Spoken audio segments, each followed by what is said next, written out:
नमस्कार साथियों, teachers action plan अर्थात शिक्षक कार्य योजना हर एक शिक्षक के लिए अनिवार्य और बहुत ही महत्वपूर्ण पंजिका है। शिक्षक कार्य योजना ही हमें हमारी ढाल बनकर प्रत्येक विभागीय कार्यवाही से हमें बचाती ही नहीं है, बल्कि ब्लॉक स्तर से लेकर राष्ट्रीय स्तर तक हमें सम्मान अर्थात पुरस्कार भी दिलाती है। साथ ही साथ आपको एक ईमानदार कर्मठ शिक्षक होने का प्रमाण पत्र देती है। तो आइए कक्षा 3 के लिए बनाई हुई इस शिक्षक कार्य योजना को देखते हैं। साथियों, ये क्लास 3 के लिए बनाई हुई शिक्षक कार्य योजना है और इससे पूर्व क्लास 5 के लिए शिक्षक कार्य योजना हमने बनाई थी, जो कि मिशन प्रेरणा के लक्ष्यों को पाने के लिए बनाई गई थी या मिशन प्रेरणा के लक्ष्यों के आधार पर कार्य योजना बनाई गई थी। जबकि ये जो कार्य योजना है, शिक्षक कार्य योजना, वो निपुण भारत मिशन 2026-27 या NEP 2020 और FLN इन के सिद्धांतों के आधार पर ये शिक्षक कार्य योजना बनाई गई है, जो कि आज हम आपके साथ शेयर कर रहे हैं। अपनी क्लास 3 की शिक्षिका के लिए बनाई है, श्रीमती रजनी जादौन के लिए। तो इनका ये देखिए इंट्रोडक्शन किस तरह से इस पेज पर सामने दिया गया है, और ये एक डेकोरेटेड पेज है जिसके बेस्ड पर, जिसके आधार पर ये कार्य योजना बनाई गई है। तो ये फर्स्ट पेज पे हम इस तरह इसको डेकोरेट किए हैं। आप हमसे भी बेहतर डेकोरेशन इसको कर सकते हो। ठीक है, आगे देखते हैं। ये पूरा इंट्रोडक्शन है। इंट्रोडक्शन को आप ध्यान से देख लीजिए। हम इसको पढ़कर समय व्यर्थ नहीं करना चाहते हैं। बस इसमें जो मुख्य बात है वो ये ध्यान देना है कि शिक्षक की ID और यहाँ पर शैक्षिक योग्यता, और इसके साथ ही साथ आपको अपना यूडाइस कोड भी यहाँ पर मेंशन करना होगा, क्योंकि आए दिन जब हमारे यहाँ कोई अंशोड़ के लिए आता है तो हमसे या किसी से भी, आपके विद्यालय में किसी भी शिक्षक से यूडाइस कोड पूछा जाता है। यदि आप नहीं बता पाते हैं तो ये बहुत ही शर्म की बात होती है। और जब तक आप कोई डॉक्यूमेंटेशन यानी अभिलेखीकरण नहीं करते हैं, तब तक आपको किसी भी शासनादेश की जानकारी भली भांति नहीं हो सकती है। इसी तरह से आपको अपने विद्यालय के बारे में भी और अपने जो कक्षा शिक्षण है उसकी जानकारी भी तभी भली भांति होगी जब आप अपने कार्यों का अभिलेखीकरण करेंगे, यानी डॉक्यूमेंटेशन करेंगे, या ये कह सकते हैं रिकॉर्ड बनाएंगे। तो ये सत्र 2022-23 के लिए शिक्षक कार्य योजना है। आप इसको इस तरह से देख सकते हैं, और ये जो स्केच पेन से जो ब्लैक लिखे हुए हैं इनको आपको लिखना है। बाकी डिटेल आपको अपने विद्यालय की फिल करनी है। और आप इसमें देख रहे होंगे कि ये फर्स्ट पेज और सेकंड पेज दोनों पर ये प्रधानाध्यापक की स्टैंप लगी हुई है, और यहाँ पर ये सहायक अध्यापिका रजनी जादौन मैम के साइन हैं। तो ये बहुत ही ज़रूरी है, क्योंकि ये प्रधानाध्यापक के हस्ताक्षर सहित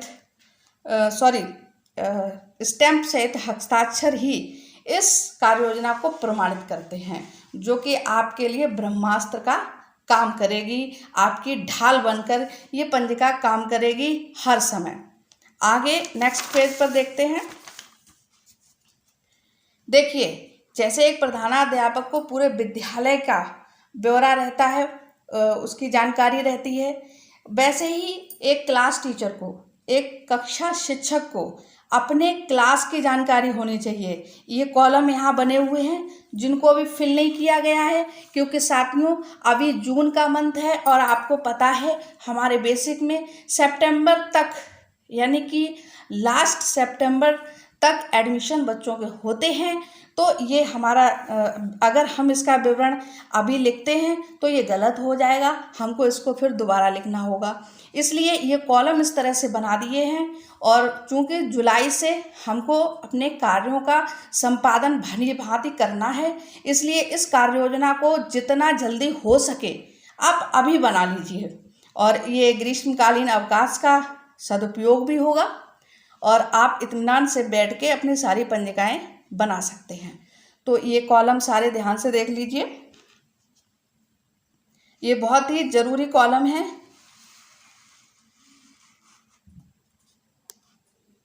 जब आपका ऑनलाइन यूडाइस फॉर्म जब फिल किया जाता है तो हर एक क्लास का डाटा जो है ना वो इसी तरह से जाता है। अगर आप अपना डाटा बना के रखेंगे इस तरह से तो ये आपके लिए एक बहुत ही कर्मठ काम होगा, जो कि प्रधानाध्यापक के लिए भी बहुत ही हेल्पफुल रहता है।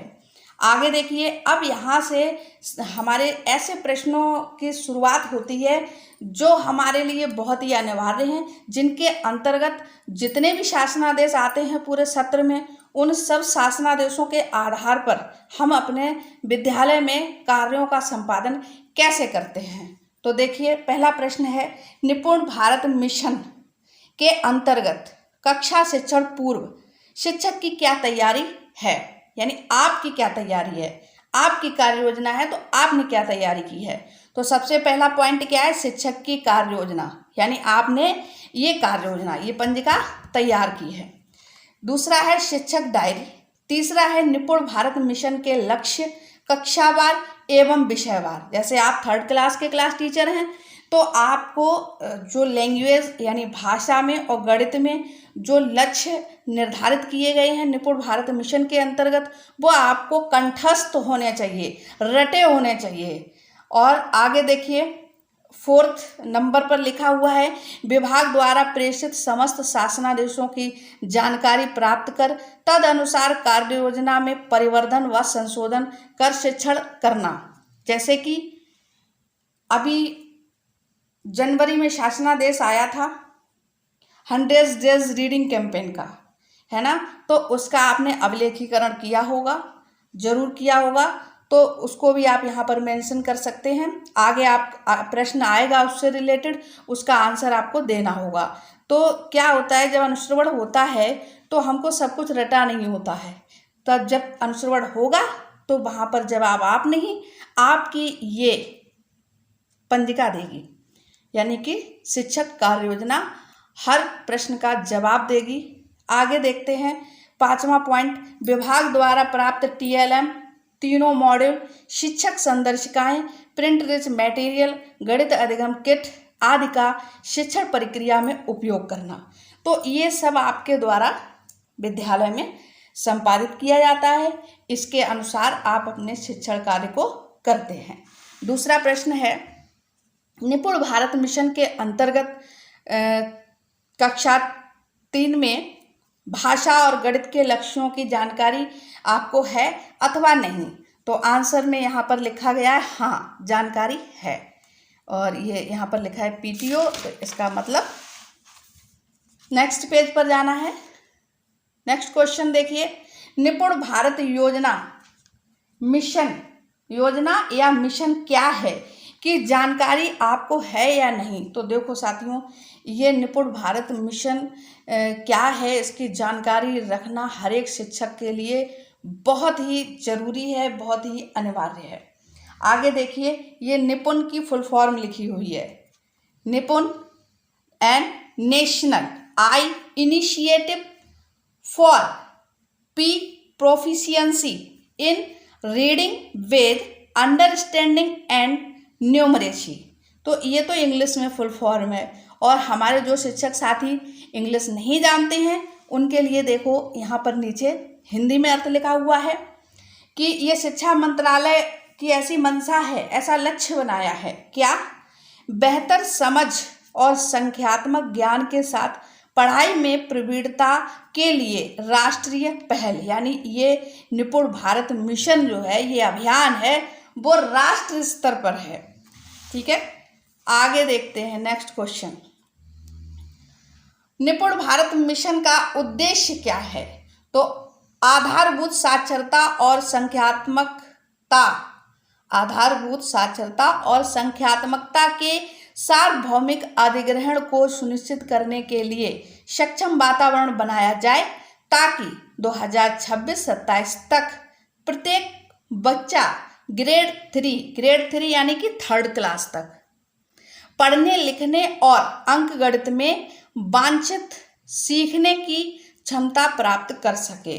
तो मुख्य फोकस क्या है कि 3rd क्लास में जब बच्चा आए तो उसको गणित की सामान्य संक्रियाएं, जोड़, घटाना, गुणा इतनी आनी चाहिए। और हिंदी जो भाषा है या इंग्लिश भाषा है उसको पढ़ना आना चाहिए समझ के साथ। आगे प्रश्न 5वां देखते हैं। निपुण भारत मिशन के अंतर्गत कक्षा 3 में भाषा और गणित के लक्ष्य क्या हैं की जानकारी आपको है अथवा नहीं। तो ये प्रश्न पहले भी आया था और इसको हमने फिर रिपीट किया क्योंकि वहाँ पर मैंने हाँ में जवाब दिया परंतु लक्ष्य इनके लिखे नहीं थे। तो यहाँ पर ये लक्ष्य लिखे हुए हैं, आप ध्यान से इनको पढ़ सकते हैं। भाषा में देखिए कक्षा 3 में छात्र छात्रा अर्थ के साथ पढ़ लेते हैं न्यूनतम 60 शब्द प्रति मिनट के प्रवाह से। और गणित में 9999 तक की संख्याएं पढ़ एवं लिख लेते हैं, सरल गुणा समस्याओं को हल कर लेते हैं। तो ये मिशन प्रेरणा के निपुण भारत मिशन के अंतर्गत जो भी लक्ष्य थे, जो जानकारी थी वो आपको पता होनी चाहिए। अगर नहीं है तो इसको जब आप पंजिका को बनाओगे तो हो जाएगी। आगे नेक्स्ट पेज पर देखते हैं। ये बहुत ही महत्वपूर्ण प्रश्न है। कक्षा 3 में विषयों के नाम, पुस्तक के नाम सहित क्या हैं की जानकारी आपको है या नहीं। तो देखो साथियों, हर शिक्षक को अपने क्लास की जो बुक्स हैं, पुस्तकें हैं, उनके नाम और उनके अंदर जो लेसन हैं, चैप्टर हैं, उनकी जानकारी होनी चाहिए। तो ये आप देख के लिख सकते हैं इस तरह से। अगला प्रश्न है 100 डेज रीडिंग कैंपेन यानी 100 दिवसीय रीडिंग कैंपेन, ये जो अभियान चला था कि जानकारी व क्रियान्वयन का अवलेखीकरण क्या आपने किया है। देखिए ये क्वेश्चन आ गया तो ये बहुत ही ज़रूरी है। हर मीटिंग में, हर अनुश्रवण में, हर अधिकारी द्वारा 100 डेज रीडिंग कैंपेन के बारे में अवलेखीकरण मांगा जाता है, पूछा जाता है। और इससे रिलेटेड मैंने कई एक वीडियो बनाई हैं। आप हमारे चैनल को अगर सब्सक्राइब नहीं किए हैं, हमारे चैनल के लिए नए हैं तो चैनल को सब्सक्राइब कर लीजिए। आपको जितनी भी अपने शिक्षा विभाग से रिलेटेड जो ज़रूरी पंजिकाएं होंगी शासनादेशों के अकॉर्डिंग, वो आपको जल्द से जल्द उपलब्ध कराने की हम कोशिश करेंगे। और ये देखिए 100 डेज रीडिंग कैंपेन 10 जनवरी 2022 से 16 अप्रैल 2022 तक हमारे द्वारा हमारी कक्षा 3 में समूह 2 है ना, समूह 1 में तो आता है बाल वाटिका और कक्षा 1 और कक्षा 2, और कक्षा 3 का जो समूह है वो जाता है समूह 2 में, यानी 3, 4, 5 ये समूह 2 के अंतर्गत भाषागत कौशल को बच्चों को प्राप्त कराने हेतु इस अभियान को चलाया गया था। जिसमें क्या किया गया, रीड अलॉन्ग ऐप, दीक्षा पोर्टल ऐप और शिक्षा विभाग द्वारा प्रेषित दिवसवार या साप्ताहिक शिक्षण मटेरियल, विभिन्न यूट्यूब लिंक आदि के द्वारा हमारे कक्षा में हमारे द्वारा ससमय उपयोग कर शिक्षण कार्य किया गया। ठीक है, आगे देखते हैं। आपके द्वारा निर्मित TLM की सूची क्या है? क्या आपने प्राप्त धनराशि 300 रुपये के TLM का निर्माण किया है अथवा नहीं? तो यहाँ पर आपने जो भी TLM बनाए हैं उनको यहाँ पर मेंशन करना है।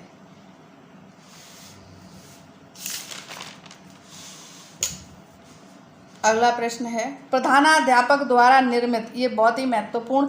अब यहाँ पर आप ये मान के चलिए साथियों कि प्रधानाध्यापक को विद्यालय विकास योजना या विद्यालय कार्य योजना बनाना बहुत ही अनिवार्य है और उसी के आधार पर ये शिक्षक कार्य योजना भी बनाई जाएगी।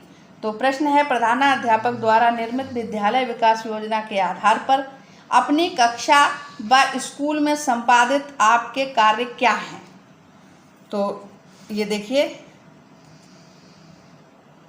पहला नंबर है दिवसवार इंचार्ज प्रधानाध्यापक होते हुए, यानी कि हमारे विद्यालय में 7 शिक्षक हैं, 2 आंगनबाड़ी 2 शिक्षा मित्र और 3 सहायक अध्यापक। तो इस तरह से 7 लोगों को दिवसवार इंचार्ज प्रधानाध्यापक बनाते हुए अपनी विद्यालय विकास योजना के आधार पर यहाँ पर देखिए, ये जो रजनी जादौन मैम है सहायक अध्यापिका, इनका जो दिन है इंचार्ज प्रधानाध्यापक बनने का वो है मंगलवार।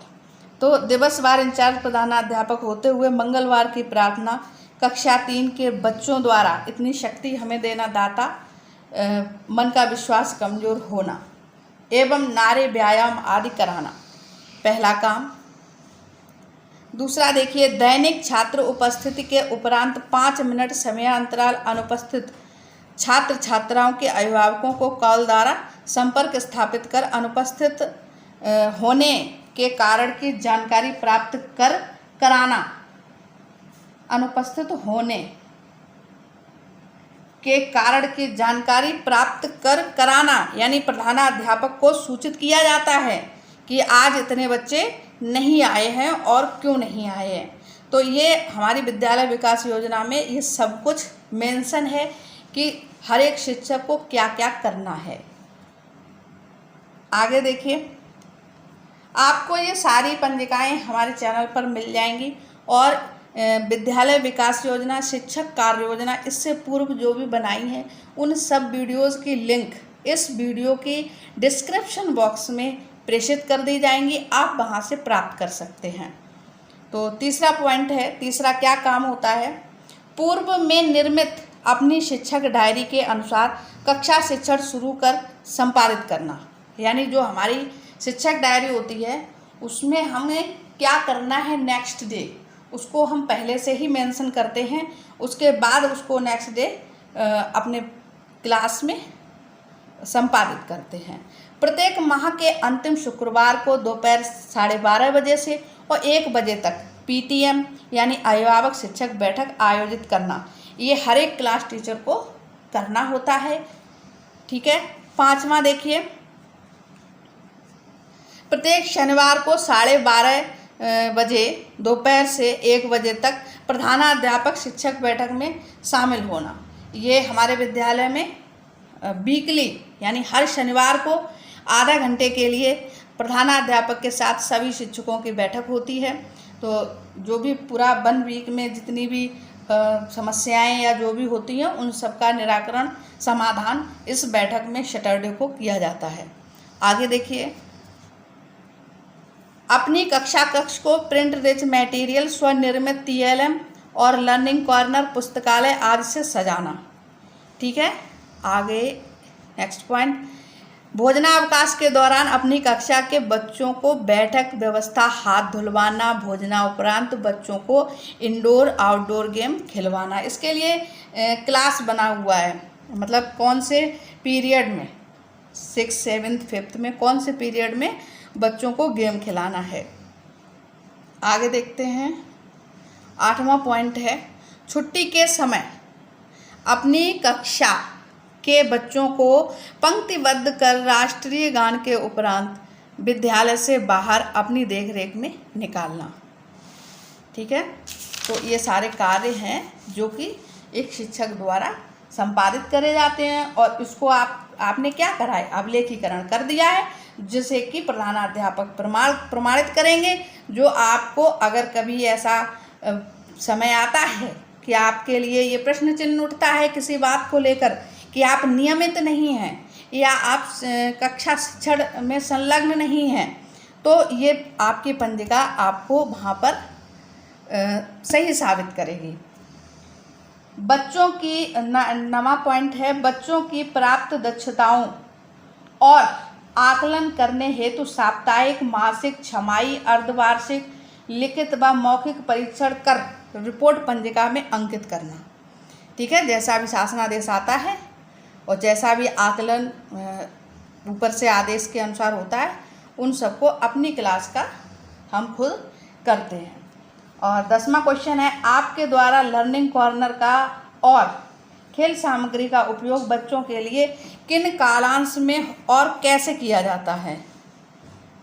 तो ये देखिए, अपनी कक्षा कक्ष में पुस्तकालय एवं खेल सामग्री इशू पंजिका के माध्यम से बच्चों को पुस्तक, खेल सामग्री इशू करते हुए कालांश 5 और 6 यानी लंच के बाद ये 5वां और 6ठा पीरियड होता है। तो लगातार, क्योंकि लंच के बाद बच्चे एकदम पढ़ने तो नहीं बैठते हैं, और इनको पुस्तकालय और गेम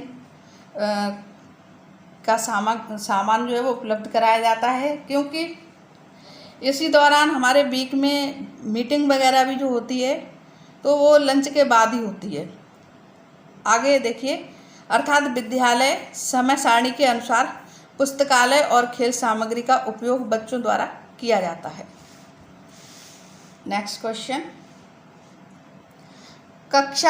ये 11वां प्रश्न है। कक्षा शिक्षण के दौरान आपके द्वारा कौन सी शिक्षण विधियां एवं गतिविधियां कक्षा में या कक्षा से बाहर अपनाई जाती हैं? कक्षा में या कक्षा से बाहर अपनाई जाती हैं। तो देखिए, व्याख्यान विधि, खेल गतिविधि, अंताक्षरी, भ्रमण गतिविधि, गायन, नृत्य, बाल सभा प्रतियोगिताएं आदि। तो आप इसके अलावा और भी कुछ कराते हैं तो वो लिख सकते हैं। 12वां क्वेश्चन है, अपनी कक्षा में छात्र उपस्थिति और नामांकन वृद्धि हेतु आपके द्वारा किया गया प्रयास क्या है? समस्त बैठकों में, जैसे प्रबंध समिति, अभिभावक शिक्षक बैठक और चहक प्रोग्राम आदि। जैसे बाल वाटिका के लिए अभी चहक प्रोग्राम हुआ था वो आदि, और आकस्मिक बैठक, यानी बहुत से ऐसे आदेश आ जाते हैं कि इस तरह की बैठक करनी है या अभिभावकों को बुलाना है, तो उनके लिए यहाँ पर लिखा है आकस्मिक बैठकों में नियमित प्रतिभाग कर बैठक के सदस्यों को अपने विद्यालय की गुणवत्ता को बताते हुए उन्हें बच्चों की उपस्थिति और नामांकन हेतु अभिप्रेरित करना। ठीक है, तो इस तरह से आपको बनानी है शिक्षक कार्य योजना। प्रश्न नंबर 13 देखिए, विभाग द्वारा प्रेषित दीक्षा ऐप पर BRC पर YouTube द्वारा अभी तक कितने प्रशिक्षण हुए हैं? तो यहाँ पर ये देखिए, ये आपको शायद ना पता हो तो बता दें कि जो DCF भरा जाता है तो उसमें ये सभी टीचर्स के प्रशिक्षण भी भरने होते हैं कि किसने इस सत्र में किसने कितने प्रशिक्षण किए हैं। तो दीक्षा ऐप पर जब आप लॉगिन करोगे तो आपके सारे प्रशिक्षण उस पर सीन होंगे, दिखाई देंगे, तो आप वहाँ से देखकर ये लिख सकते हो। BRC पर जो प्रशिक्षण हुए हैं वो आपको पता ही होंगे कि कितने हो चुके हैं, और YouTube सेशन पर भी जो प्रशिक्षण हुए हैं तो वो भी आप यहाँ पर इस तरह से लिख सकते हैं। आपके द्वारा कितने बच्चों को विद्यालय के WhatsApp ग्रुप पर जोड़ा गया है और क्यों जोड़ा गया है?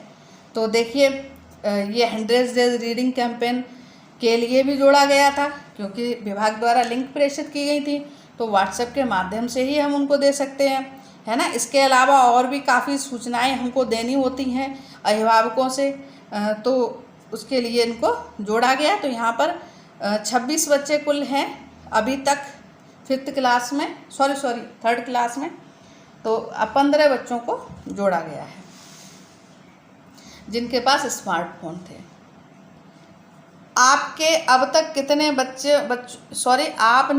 कितने बच्चों को स्मार्टफोन में दीक्षा ऐप, रीड अलोंग ऐप को डाउनलोड करा दिया है?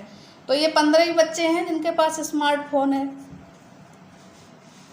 आगे देखिए, क्या आप नियमित बच्चों को साप्ताहिक क्विज जो विभाग द्वारा प्रेषित की जाती है बच्चों को कराती हैं? तो आप यहाँ लिख सकते हो हाँ, कराते हैं।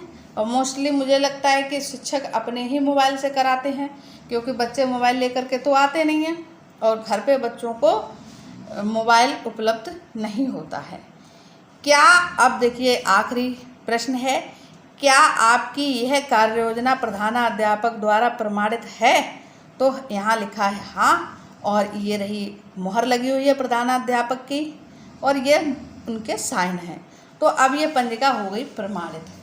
तो ये आपका रिकॉर्ड हो गया कि आखिर आप विद्यालय में किस तरह से शिक्षण कार्य करते हैं।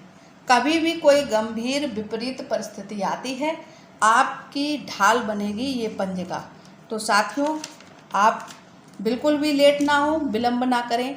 अपने ग्रीष्मकालीन अवकाश का सदुपयोग करते हुए इस पंजिका को सर्वप्रथम बनाइए और ऐसे ही आवश्यक जानकारी हेतु हमारे चैनल को सब्सक्राइब कर लीजिए। Thank you.